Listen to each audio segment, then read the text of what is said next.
One of Mexico's biggest drug lords has been arrested. Joaquin Guzman, better known as El Chapo, was captured in a joint operation between Mexican Marines and the U.S.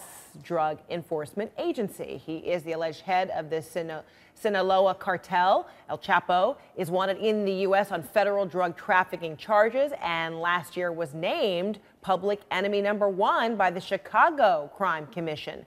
Police caught up with him at a hotel in Mazatlan, Mexico. Guzman has eluded capture for years after escaping from a Mexican prison. Let's go to Nick Parker, who's in Mexico City. Nick, what can you tell us about the circumstances of this arrest? Well, Frederica, as you say, a highly significant event with Chapo Guzman, perhaps the world's most notorious drugs lord. We're still hearing this from a source in the United States. Right here, the Mexican presidency is not commenting right at this stage. But as you say, he was captured overnight in the city of Mazatlan, which is an extremely famous beach resort in Mexico, popular with U.S. tourists. They just reopened cruise line tours to that city, which had been closed for a few years. It's situated in the state of Sinaloa, which is where obviously what his cartel was, where it was based and what it was named after.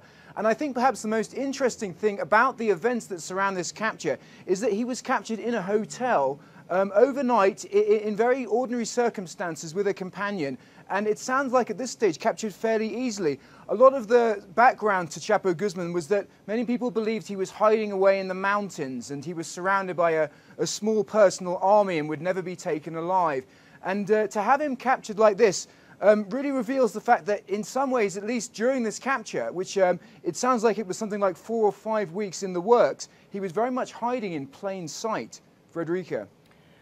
And so now what? I mean, this cooperation between Mexican and U.S. authorities, does that mean that he would be prosecuted in Mexico because he was captured there, or because this was a joint operation, might he be prosecuted in the U.S.? Well, certainly he's wanted in both countries. What happened previously when the leader of Los Zetas was captured just a few months ago, he was captured and is going to be prosecuted in Mexico first. And at the stage when we were reporting on it, they had not received any extradition requests from the United States. So one would assume that the United States, in this kind of cooperation that we've seen, take place during this arrest, would agree perhaps to let El Chapo Guzman be prosecuted first here in Mexico. But certainly he had a bounty on his head and was public enemy #1 in Chicago. So he certainly has charges to answer there as well.